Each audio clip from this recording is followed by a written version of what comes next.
मई जून की तपती गर्मी का मौसम चल रहा था। हर कोई गर्मी से राहत पाने के लिए कुछ ना कुछ कर ही रहा था। ऐसे में अपने कमरे में बैठी मोहिनी फोन चला रही होती है। तभी उसके कानों में घंटी की आवाज आती है और वो खुद से बोलती है। आ गया काले खट्टे वाला। कब से मैं इसका इंतजार कर रही थी। अब जल्दी से मैं काला खट्टा खाऊंगी। गर्मियों में काला खट्टा खाने का मजा तो बस जन्नत है, जन्नत। इतना कहकर मोहिनी फटाफट से अपना फोन साइड रखे बाहर आ जाती है और बर्फ का गोला बेच रहे अंकल के पास पहुंचती है और उनसे बोलती है। भैया जल्दी से एक काला खट्टा बना दो और नींबू थोड़ा ज्यादा डालना। ठीक है बेटा, अभी बना देता हूँ। गोले वाले अंकल फटाफट से मोहिनी को एक काला खट्टा बनाकर दे देते हैं। इसी बीच उसके आसपास और भी लोग आ जाते हैं। अंकल उन सभी को उनकी पसंद का मीठा काला खट्टा गोल बनाकर देने लगते हैं। मोहिनी फटाफट से अपना काला खट्टा खत्म करती है और बोलती है। इन सब का बनाने के बाद ना मेरे लिए 2 काला खट्टा और बना देना। घर जाकर आराम से खाऊंगी। इतना स्वाद लगता है गर्मी में काला खट्टा। इसका एक सिप लेते ही ऐसा लगता है जैसे मैं लद्दाख में पहुंच गई हूँ। ठंडा ठंडा कूल कूल। मोहिनी की बात सुनकर सभी लोग हंसने लगते हैं। गोले वाले अंकल मोहिनी को 2 काला खट्टा बनाकर दे देते हैं। मोहिनी उन्हें पैसे देकर फटाफट से अपना काला खट्टा लेकर घर पर आ जाती है। तभी मोहिनी की माँ कमला उसे देखकर बोलती है। मोहिनी, ये तूने क्या पकड़ रखा है, जरा दिखा। तू फिर से ये गोले लेकर आगे काले पीले। अरे इसे मत खाया कर। पता नहीं कैसे कैसे रंग डालकर बनाते हैं, नींबू निचोड़ देते हैं उसके ऊपर। माँ ऐसे मत बोलो। मेरे काले खट्टे को एक बार खा लिया ना तो स्वाद कभी नहीं भूल पाओगी। सच में जैसे मेरठ की नान खटाई, नासिक का ग्रेप जूस, सिक्किम के मोमोज, वैसे ही गर्मियों का काला खट्टा होता है। अभी तेरे कंटाप के पीछे 2 लगा दूंगी ना तो होश में आ जाएगी। पता नहीं क्या क्या बोले जा रही है। कमला बोलने जाती है और मोहिनी वहाँ से चली जाती है और कमरे में बैठकर अपना काला खट्टा एंजॉय करती है। काले खट्टे को चूसने की वजह से मोहिनी के होठों पर उसका रंग चढ़ चुका था और वो शीशे के सामने खड़ी होकर खुद को देखते हुए बोलती है। काला खट्टा भी कितने कमाल की चीज है। दिल और मन को सुकून तो देता ही है, साथ में होठों को कलर भी कर देता है। अब किसी ऑर्डिनरी टिंट की जरूरत ही नहीं है। स्वाद का स्वाद और टिंट का टिंट, एक तीर से 2 निशाने होते हैं। ऐसे ही दिन गुजरते जाते हैं। जैसे जैसे गर्मी बढ़ती है वैसे ही गोले वालों का आना भी हो जाता है। मोहिनी को जितनी बार भी गोले वाले की घंटी सुनाई देती वो फटाफट से काला खट्टा खाने के लिए भाग जाया करती। ऐसे ही ज्यादा काला खट्टा खाने की वजह से एक दिन मोहिनी का गला खराब हो जाता है, जिस पर उसकी माँ बोलती है। और खा काला खट्टा, कितना मना किया था लेकिन तू मानती नहीं थी। अब गला जाम करके बैठ गई। अरे कितनी बड़ी हो गई है लेकिन बचपना नहीं गया तेरा। ये काला खट्टा गोरा खट्टा जो भी है ना, अब पूरी गर्मी ना इसे हाथ मत लगा दियो। आई बात समझ में तुझे? अपनी माँ की डांट सुनकर और अपनी बिगड़ी तबीयत को देखकर मोहिनी काला खट्टा खाना बंद कर देती है। वक्त गुजरता चला जाता है। मोहिनी की शादी अभिनव नाम के एक लड़के से हो जाती है। ऐसी एक दिन मोहिनी अपनी सास जानकी के साथ बाजार जाती है, जहाँ जानकी मोहिनी से बोलती है। मोहिनी बेटा, कुछ खाना है? खाना तो है पर पता नहीं यहाँ पर मिलेगा या नहीं। अरे बेटा, इतना बड़ा बाजार है, यहाँ पर सब कुछ मिलेगा। तू बता तेरे को क्या खाना है? वो मुझे ना काला खट्टा खाना बहुत पसंद है। अगर वो यहाँ पर मिलता है तो प्लीज खिला दीजिए। बस इतनी सी बात, चल जल्दी तेरे को खिलाती हूँ। इतना कहकर जानकी मोहिनी को एक बहुत बड़ी आइसक्रीम की दुकान पर ले जाती है, जहाँ पर काला खट्टा से लेकर बाकी सभी आइसक्रीम सब अवेलेबल थी। तभी दुकान में काम कर रहा एक आदमी मोहिनी से बोलता है। मैडम, कौन से साइज का गोला बनाए? आपके लिए साइज क्या होगा, स्मॉल, मीडियम या लार्ज? यहाँ पर गोले का भी साइज है। मैंने तो हमेशा वो छोटे वाले गोला ही खाया है। आप एक काम कीजिए, मुझे सबसे बड़े वाला बना दीजिए। मैं बहुत बड़ी फैन हूँ काला खट्टा की। जी ठीक है मैडम, अभी बना देता हूँ, बस 5 मिनट दीजिए। 5 मिनट वेट करने के बाद वो आदमी मोहिनी के लिए एक बड़ा सा काला खट्टा बना देता है, जिससे मोहिनी चुस्कियां लेते हुए बड़े मजे से एंजॉय करती है। तभी जानकी बोलती है। कैसा लगा बहू? बहुत अच्छा है। मैंने आज तक इतना अच्छा काला खट्टा कभी नहीं खाया। सच में मजा ही आ गया। अरे ये तो बहू मैं घर पे भी बना लूंगी, क्योंकि मुझे बनाना आता है। सच में माँ जी, क्या आप मुझे बनाना सिखा देंगी? हाँ बिल्कुल, तुझे सिखा दूंगी। चल मेरे साथ घर। ऐसे ही दोनों सास बहू घर आ जाती हैं, जिसके बाद जानकी मोहिनी को फ्रिज में से बर्फ लाने के लिए बोलती है। जानकी फटाफट से एक बर्फ घिसने वाली मशीन लेकर आती है और कुछ नींबू, नमक और रस लेकर उसमें मिला देती है। जिसके बाद जानकी गोले वालों की तरह मोहिनी को ठंडा ठंडा काला खट्टा बना कर देती है और बोलती है, ले बहू, ये खा के देख, तुझे मजा आ जाएगा। ये तो बहुत ज्यादा बढ़िया बना है। हाँ बेटा, मुझे तेरी तरह ही काला खट्टा खाना बहुत ही अच्छा लगता है, लेकिन रोज रोज बाजार में नहीं जा सकती, तो इसलिए घर पे ही बना के खा लेती हूँ। अब तू काला खट्टा खा, एंजॉय कर। चल मैं कमरे में जाकर आराम करती हूँ। इतना कहकर जानकी वहाँ से चली जाती है। दिन गुजरते हैं। अब जब से मोहिनी ने जानकी से काला खट्टा बनाना सीखा था, वो तो बस खाना पीना भूलकर काले खट्टे को ही खाती रहती। ऐसी एक दिन मोहिनी जानकी से बोलती है, माँ जी, मैं सोच रही हूँ कि इस गर्मियों में अपने घर के बाहर काले खट्टे का एक छोटा सा ठेला लगा लेते हैं। पर क्यों बेटा, तुझे किसी चीज की कमी है क्या जो तू ठेला लगाएगी? बस अपने शौक के लिए ही लगा रही हूँ माँ जी। गर्मी में लोगों को थोड़ी राहत मिल जाएगी, बस आप हाँ बोल दीजिए। ठीक है बेटा, अगर तू लगाना चाहती है तो लगा ले, मुझे कोई दिक्कत नहीं। जानकी के परमिशन लेने के बाद मोहिनी अगले ही दिन से घर के बाहर काले खट्टे का ठेला लगाना शुरू कर देती है। दिन भर मोहिनी के ठेले पर कुछ ग्राहक आ जाया करते, पर काले खट्टे को देखकर मोहिनी की नीयत इतनी ज्यादा खराब हो जाती है जितने उसके पास कस्टमर नहीं आते। उससे ज्यादा काले खट्टे के गोले वो खुद ही बनाकर दिन भर में खा जाया करती। ऐसी एक दिन जब अभिनव मोहिनी को काला खट्टा खाते हुए देखता है, तभी वो उससे बोलता है, ये क्या कर रही हो तुम? काला खट्टा खुद बना के खा रही हो? तो क्या करूँ, कोई ग्राहक तो आ नहीं रहा है, इसलिए मैं खुद ही खा रही हूँ। अरे तुम तो जानती हो ना कि कोई भी चीज हम जरूरत से ज्यादा खाए तो नुकसान करती है। और तुमने ठेला लगाया था ताकि लोगों को खिला सको, और तुम खुद खाने बैठ गई। जी मैं क्या करूँ, मैं तो खड़ी खड़ी ग्राहकों का इंतजार ही करती रहती हूँ, पर जब कोई ग्राहक नहीं आता तो टाइम पास के लिए मैं काला खट्टा ही खा लेती हूँ। अब सामान वेस्ट थोड़ी न जाने दूंगी, फायदा तो उठा लेना चाहिए ना। फिर फायदा क्या है तुम्हारा ठेला लगाने का? इससे अच्छा ना घर बैठो और आराम करो, और काला खट्टा जब बनाना हो घर में बनाओ और खाओ, क्योंकि जो पैसा हम यहाँ लगाते हैं ना, वो पैसा तो तुम्हारे पेट में जा रहा है। तो इससे अच्छा है ना घर पे बनाओ, घर पे खाओ।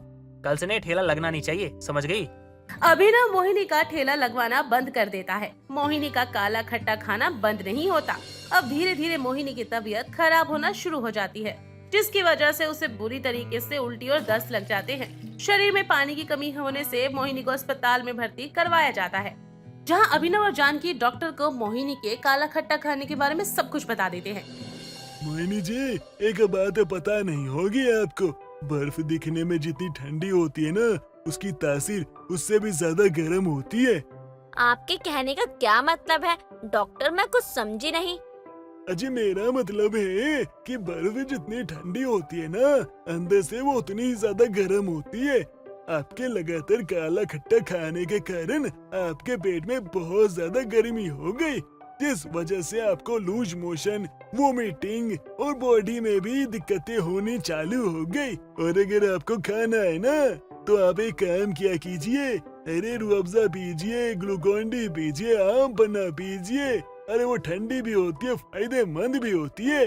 ये सब छोड़ दीजिए, वरना अस्पताल में एडमिट होने के लिए तैयार हो जाइए। डॉक्टर की बात सुनकर मोहिनी के दांत किटकिटाने लगते हैं और वो अपनी भौहें को सिकोड़ते हुए बोलती है, नहीं, मुझे हमेशा के लिए एडमिट बिल्कुल नहीं होना। फिर चाहे मुझे कितनी भी क्रेविंग क्यों ना हो, मैं अपने आप को कंट्रोल कर लूंगी, लेकिन मैं दवाइयों के सहारे अपनी जिंदगी नहीं बिता सकती। अभिनव, माँ जी, प्लीज मुझे जल्दी से घर ले चलो। ये हॉस्पिटल तो मुझे यमराज के घर जैसा लग रहा है। मोहिनी की बात सुनकर अभिनव और जानकी मन ही मन मुस्कुराने लगते हैं। कुछ दिनों बाद मोहिनी ठीक हो जाती है और उसे घर पर वापस लाया जाता है, लेकिन डॉक्टर की कही बात मोहिनी को अब हमेशा के लिए याद हो गई थी और उसने काला खट्टा खाने से तौबा कर ली थी और वो फिर कभी काला खट्टा नहीं खाती। सुमन, निधि, पूजा, प्रीति और दिव्या पांचों कल्पना की बहुएं थी, लेकिन कल्पना अपनी पांचों बहुओं से बहुत परेशान थी, क्योंकि अभी तक उनमें से कोई भी मां नहीं बनी थी। कुछ दिनों बाद पांचों बहुएं आराम से सोफे पर बैठकर बातें कर रही होती है। तभी कल्पना वहां पर आ जाती है और पांचों को देखकर गुस्से में बोलती है, तुम पांचों में जरा भी शर्म नहीं है ना? मैं यहाँ ये सोच कर परेशान हो रही हूँ कि मुझे मेरा पोता कब देखने को मिलेगा, लेकिन तुम पांचों तो ऐसे आराम में हो जैसे किसी को भी बच्चा ही नहीं चाहिए। ऐसी बात नहीं है माँ जी, लेकिन जब तक भगवान नहीं चाहेंगे हम कर भी क्या सकते हैं? ये सब भगवान के चाहने या ना चाहने से कुछ नहीं होगा। जब तक तुम पांचों नहीं चाहोगी तब तक कुछ नहीं होने वाला।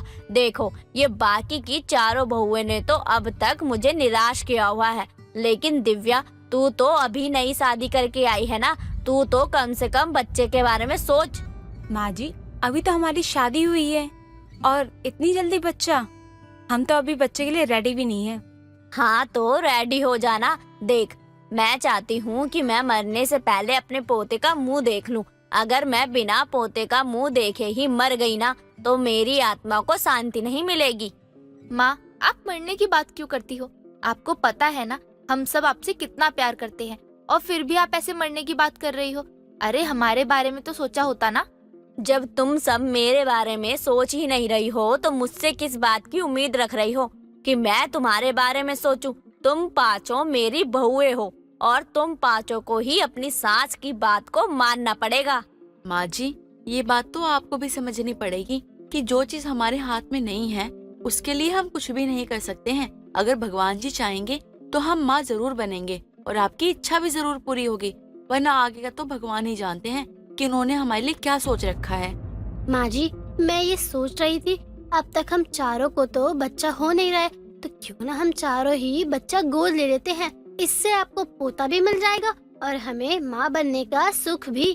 बस बहू, आज तो तूने ये बात बोल दी, लेकिन आगे कभी गलती से भी ये बात अपनी जुबान पर ना लाइयो, वरना तू इस घर में नहीं रह पाएगी। और रही बात माँ बनने की, तो मुझे अपना ही पोता चाहिए, कोई सड़क से उठाया हुआ नहीं। अगर तुम मुझे पोता नहीं दे पाओगी तो मैं भी तुम्हें अपनी बहू ज्यादा दिन तक नहीं मान पाऊंगी। इसलिए समझा रही हूँ, अगर कोई दिक्कत भी हो तो उसे डॉक्टर को दिखा दो। कल्पना इतना बोलकर वहाँ से चली जाती है। कल्पना अपनी पांचों बहुओं को हमेशा ही बच्चा करने के लिए दबाव देती रहती। ऐसे ही कई दिन निकल जाते हैं। कुछ दिनों बाद आस पड़ोस वाले भी ताने देने लगते हैं और उनके ताने सुनकर पूजा अपने कमरे में जाकर रोने लगती है। पूजा को रोता देख दिव्या बाकी सभी बहुओं के साथ पूजा के कमरे में जाती है। तभी सुमन कहती है, क्या हुआ पूजा, तुम रो क्यों रही हो? किसी ने तुमसे कुछ कहा है क्या? दीदी, अब तो बाहर वाले भी ताना देने लगे हैं। मुझे पता है कि हम पांचों भवे अभी बच्चा क्यों नहीं करना चाहती, लेकिन ये बात मोहल्ले वालों को हम कैसे समझाएं? देखो, मैं किसी पर कोई दबाव नहीं बना रही हूँ। अगर तुम लोग बच्चा करना चाहती हो तो बिल्कुल कर सकती हो, लेकिन बस मैं माँ जी से तंग हूँ। मैं सुमन दीदी की बात से सहमत हूँ। मैंने खुद अपनी आंखों से देखा था, सुमन दीदी माँ बनने वाली थी, और जब ये बात माँ जी को पता चली कि सुमन दीदी के पेट में एक लड़की है तो उन्होंने जबरदस्ती सुमन दीदी का बच्चा गिरवा दिया। और तब से ही मैंने ये ठान लिया था कि माँ जी के सीने में दिल नहीं है, तो पोते का मुंह देखने के लिए अब वो तरसती रहे, और यही वजह है कि अब तक मैंने कोई बच्चा नहीं किया।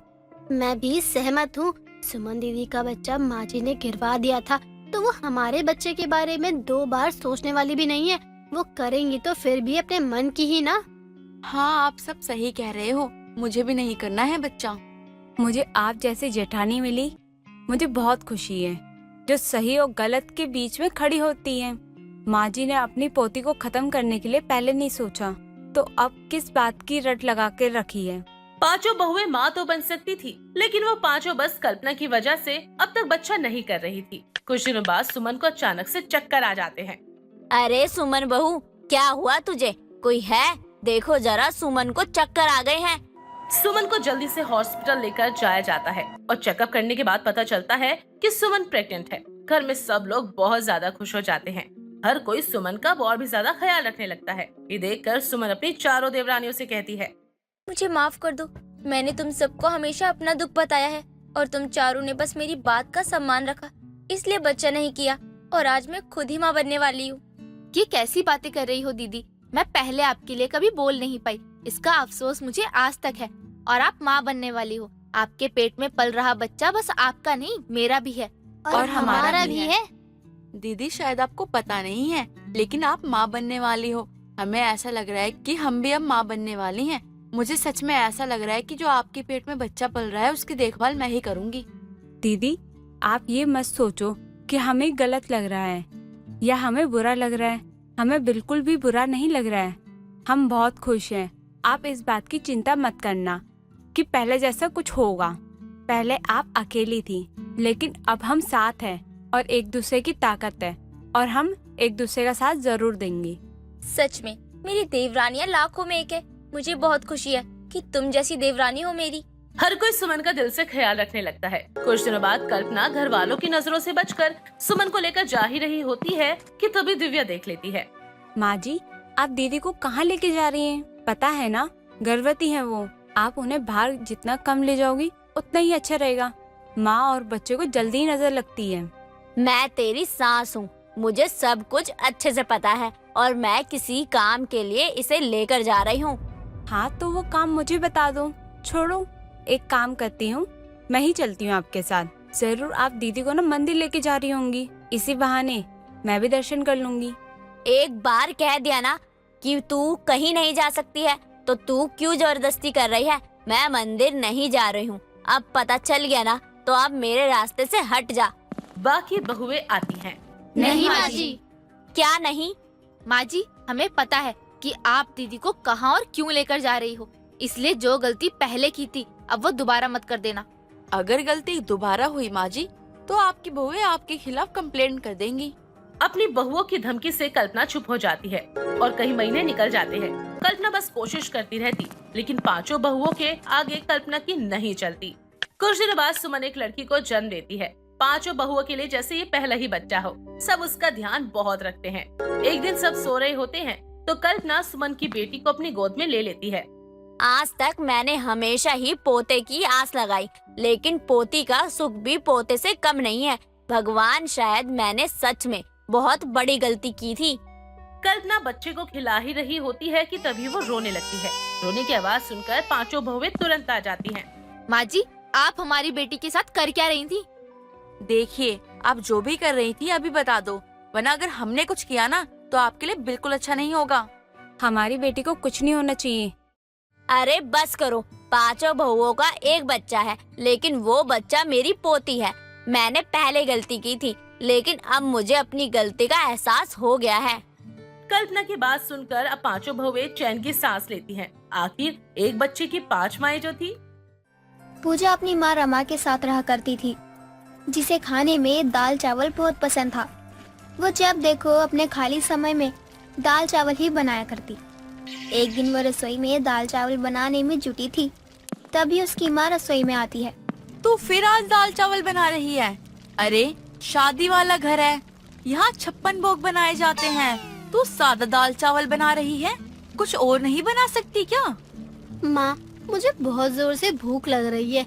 आपको तो पता ही है कि दाल चावल कितनी जल्दी बन जाता है, तो मैंने सोचा कि दाल चावल ही बना लेती हूँ। और वैसे भी ये सब ऊट पटांग खा खा कर मेरा पेट ही खराब हो गया।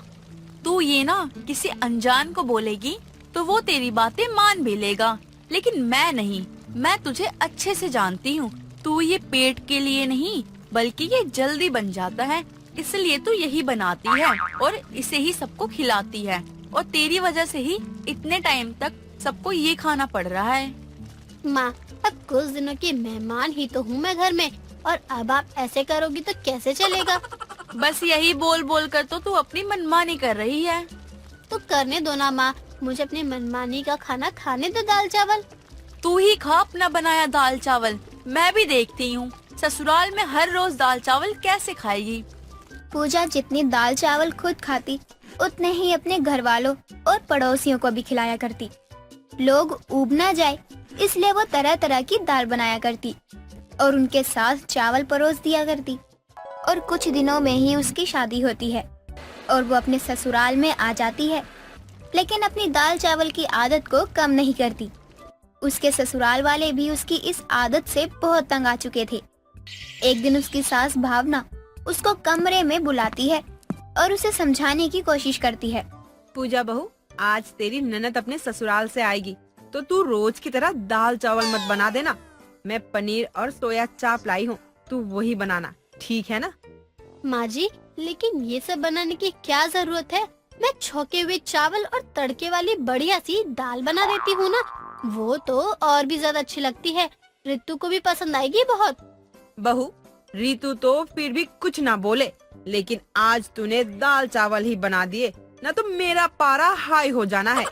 अरे हम लोग तो मजबूरी में खा भी ले, लेकिन अब कोई घर पर आए तो उसको भी क्या दाल चावल ही खिलाएं?